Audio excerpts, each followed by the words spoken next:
Hello vinyl community, this is Randy. Back today with another video. I picked up some records in the last part of August, so I'm going to show those to you today. Picked up some 7-inch singles and some albums. So start out with 7-inch singles here. The first one I have to show you is the next in the ongoing series from the Grateful Dead. They are releasing all of the singles that they released originally back in the 60s, 70s, and 80s when they were playing for a year. This year they're having 5 because this is the last year of the series, and this is number 3 for this year. So this is Touch of Grey and My Brother Esau. I'm pretty sure that this will be Touch of Grey because this artwork here, I think you know, every silver lining has a touch of gray.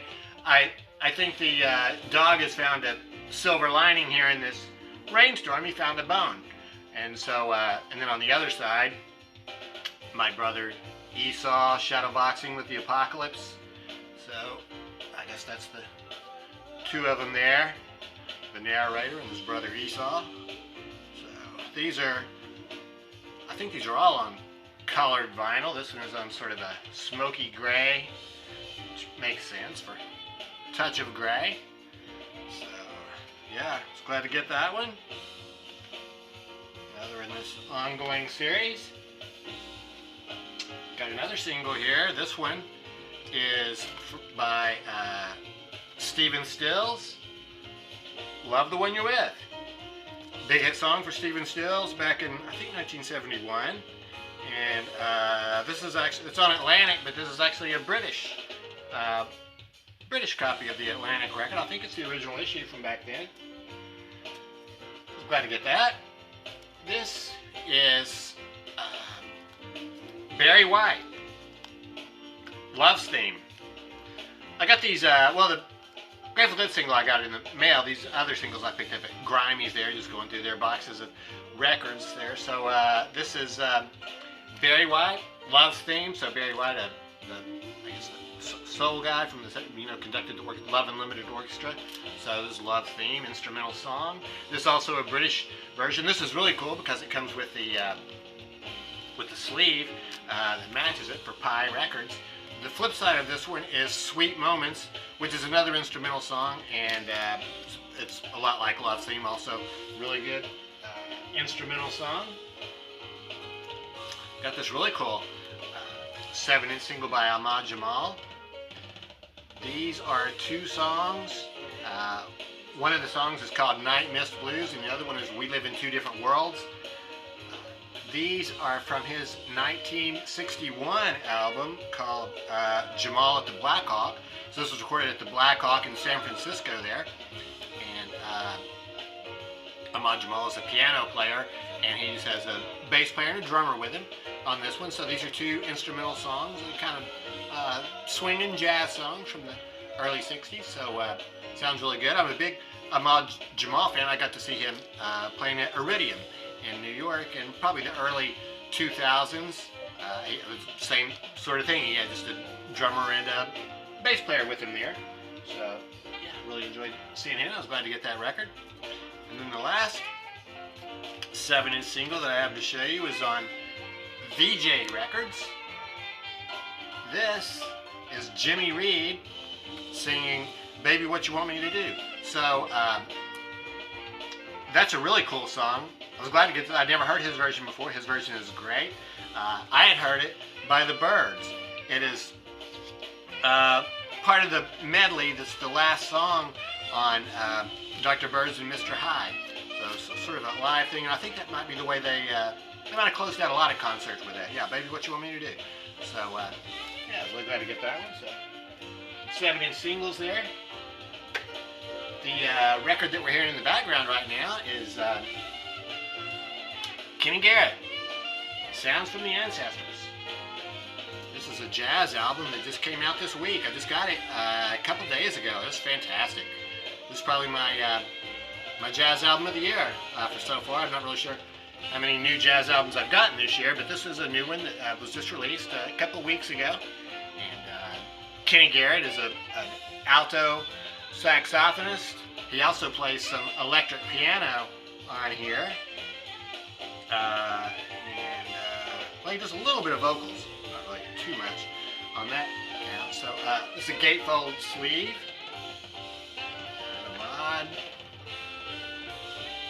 These are just some liner notes here, the spirit and the sounds, kind of like a poem, or it doesn't really rhyme or anything. This is some stuff about the music, and the name of this album is Sounds from the Ancestors. So he has a regular band on here, then there are some other people guesting on the record. I'm really not familiar with any of the people who are playing on this, but they all sound great. It's basically Kenny playing alto sax, Vernell Brown on piano, Corcoran Holt on bass, Ronald Bruner on drums, and Rudy Bird on percussion. So there's a lot of percussion. It's a very percussion heavy album, and there is one song on here that's called Soldiers of the Field, where also Lenny White sits in on drums. So he'd be the one person I've heard of besides Kenny Garrett. Lenny White played drums, I think, with Return to Forever and some other jazz fusion bands, I think, well-known drummer. He plays this snare. So that one song, Soldier of the Field, has two guys playing snare and then another guy playing drums. So very percussion-heavy song there. Yeah, so this is a really good record. You can hear what it sounds like. I would call it just modern-sounding jazz. I guess you call it post-bop jazz. And really good. The next song, the one that we're about to start hearing now, is called Hargrove, which I think is dedicated to Roy Hargrove, trumpeter Roy Hargrove. It's the only song on here that has a trumpet on it. That is played by Maurice Brown. And cool thing about this one is the end of the song, they start repeating a Love Supreme. So kind of like in Coltrane's Love Supreme, where he repeats, you know, Love Supreme. They start doing that. Two or three girls, I think, are singing that, even though they're doing it with a slightly different melody. So yeah, that song, I'm pretty sure, dedicated to Roy Hargrove. There's also the second song on side B is called For Art's Sake. So I think that's probably dedicated to Art Blakey. So yeah, this is really good. There are some vocals on here. The first song has a little bit of these vocals where some guy is sort of like chanting or praying in a different language. I'm not sure what language it is, but that's the only song that has anything like that. Other than that, there are some other vocals on it, but they're mostly just sort of like humming or just, you know, making sounds that go along with the music. So it all sounds really good. This is a 2-record set, and all the labels are like this. The colors are slightly different on all 4 sides, but they're clearly marked, sides A, B, C, and D, so that's kind of nice. I showed some VCLT that I received last week, and I got a box of stuff from Sean, Kim Gordon's single, and but I forgot to show one of the records that he sent. So he sent this record by, I guess it's Jan Garbarek, or Jan Garbarek. I'm not sure how you pronounce that. There's the spelling of that name. Keith Jarrett, Paula Danielson, and John Christensen. So Garbarek is plays tenor and soprano sax on here. Keith Jarrett's a piano player. Danielson's a bass player. Christensen on drums. So this record is from 1974 on ECM Records. This is really excellent. I like this one just almost as much as that Kenny Garrett record. Oh, and I forgot to mention on this Kenny Garrett record, I ordered it directly from the label, and I got a signed one. Yeah, so Kenny signed that one for me, so I was glad to get that. But yeah, this is on ECM Records, and I guess you call it post-pop, you know, modern sounding jazz. Some of it gets really intense too.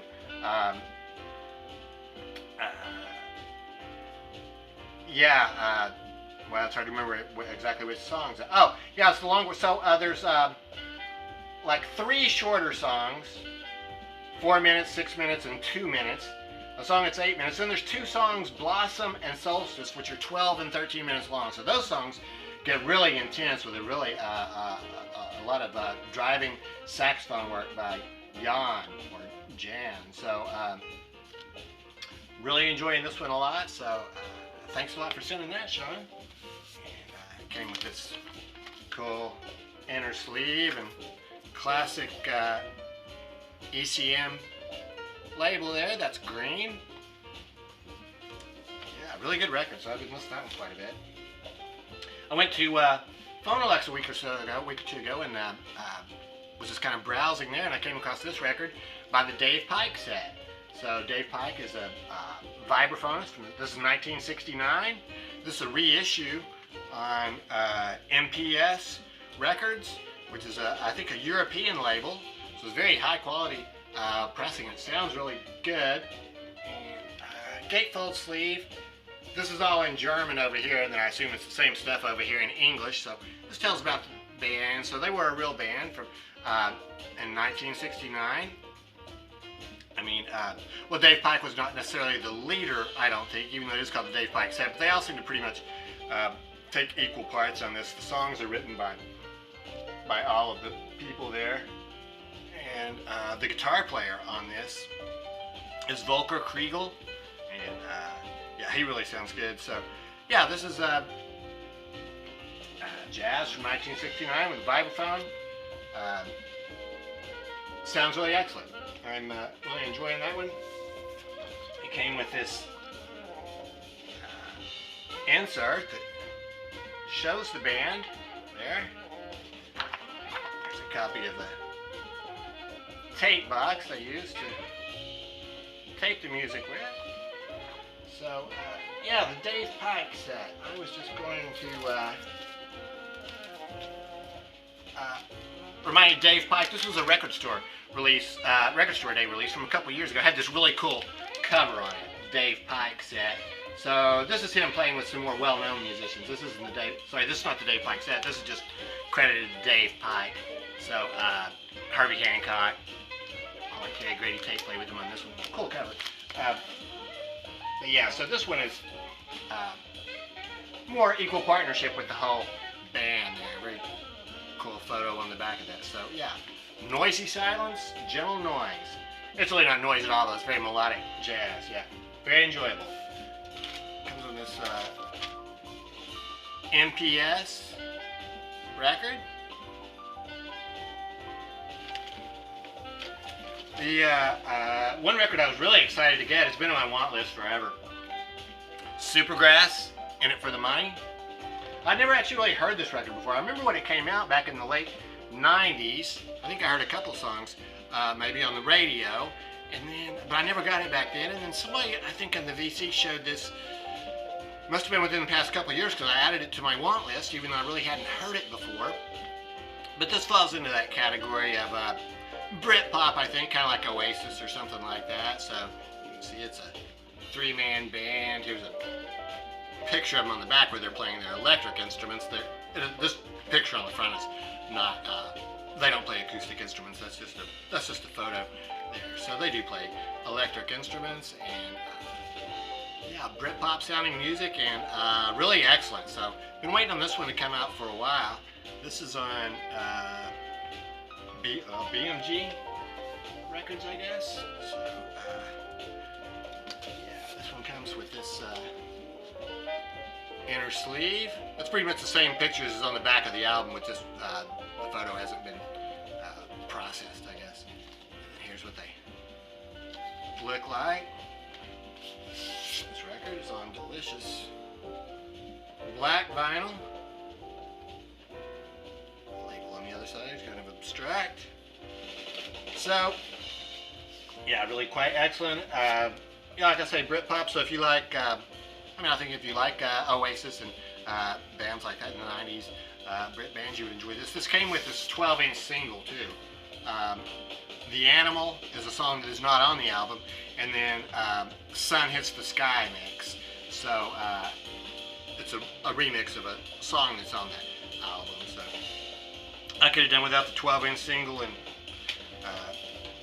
but anyway, that's the way it came. And yeah, this record, yeah, I've been waiting for it for a while. They're occasionally popped up for sale on Discogs, but they were all coming from Britain or somewhere in Europe, so I didn't really want to pay that shipping cost. So I was really glad this was reissued. So, yeah, glad to get that one. Got got a new record in the, I guess you would classify it as rock and roll or rock record. This is Shannon and the Clams. I've heard somebody in the VC discuss Shannon and the Clams. I think a couple different people. And the label for this one called them Garage Rock Royalty, but you know, maybe they started as garage rock, but I don't hear anything on this that sounds like garage rock. It's a very well produced record. It's got guitar, bass, drums, and keyboard. But it's not like a Farfisa organ. It doesn't sound like, yeah, to me it sounds like a well produced record. So it's really good. Shannon plays bass and does some of the vocals. But the vocals are actually pretty much equally shared between Shannon and Cody Blanchard, who also wrote about half of the songs, and he's the guitar player. So, yeah, there's also a little bit of orchestration on here, some strings. And sometimes it's kind of hard to tell, am I really hearing strings and horns, or is it just a synthesizer? But I think there really are some strings on here. And so here's the insert with the lyrics, and that's both sides there. So, yeah, let me just pause for a second. I'm going to turn this record over. Yeah, so this Shannon and the Clams record came with this insert, which is the same on both sides. Exactly the same information, so kind of interesting. And here's what the back of that one looks like. So, yeah, this sounds really good. Really been liking to play this one a lot so far. And it kind of, what it sounds like to me is, yeah, I wouldn't call it garage rock at all, but kind of more like rhythm and blues with some horns and stuff in it. But it kind of reminds me of this Nick Waterhouse album. So a little bit like that. Also kind of reminds me of Lord Huron. So pretty good record. This one is very cool. Midnight Wine vinyl. Outstanding record. Quite good. I ordered from Plaid Room Records this Devendra Banhart record. This was damaged. They sold it as damaged. The corner was bent, so if you can see that. Kind of badly, but didn't hurt the record at all. And it saved me, I think, $7. It was like $28, and they sold it to me for like $21, so that was pretty good. This is actually Devendra Banhart and Noah Georgeson. So, two people doing this one. This is extremely ambient sound. It came with these photo inserts here. Extremely ambient sounding music. Devendra is, I think he is from Brazil down there, and I've got a couple other of his albums, and they're much more upbeat and, you know, kind of, I guess, Brazilian sounding or jazzy sounding. But this is just very ambient, especially on side 1. It picks up a little bit on sides 3 and 4. Very unusual, very enjoyable. I was a little bit surprised by it being quite as ambient as it is, but after you get used to it, it's really good. And came with these printed inner sleeves. It's on this cool looking blue vinyl. This had some sort of a name, like Waves or something like that. So blue vinyl though. So 2 record set. The other one looks the same color, slightly different inner sleeve there. So yeah, very relaxing, good for contemplation. The last record that I have to show you today is a reissue. Got this from Plaid Room Records too. So when I was ordering that Banhart record, I ordered this one too. So this is a reissue from 2010. This is Kid Cudi. The name of this record is Man on the Moon, The End of the Day. So Kid Cudi is a guy who I was familiar with from this 2015 album called Speeding Bullet to Heaven. He is, I think he is classified as a rapper, but I wouldn't really call him a rapper at all. There are some songs on here that are kind of like rap, but a lot of it's orchestrated, and there's lots of melodies, and there's actual music on here. And some of it's almost like dub. There's all kinds of like sound effects and you know, different sounds that's kind of thrown in there. So here's what it's a 2-record set. And these are the words. I haven't even attempted. I can't imagine trying to read all those words. There's a lot of words on here, so they've included them all. But yeah, I haven't tried to read them. But it sounds really good. Yeah, I mean, I would hesitate to classify this as rap because there's so much other stuff going on. It's almost more like sort of a dub type thing or something. So yeah, it's on this also delicious black vinyl. Yeah, so that's it. Those are the records that I've gotten in the last part of August. So yeah, I mean, they're just all every one of these records, I've just really enjoyed them. So yeah, it's been great. And yeah, I guess that's it for now. So let me know what you think about these records, and I hope everybody's doing well out there. Yeah, thanks very much for watching.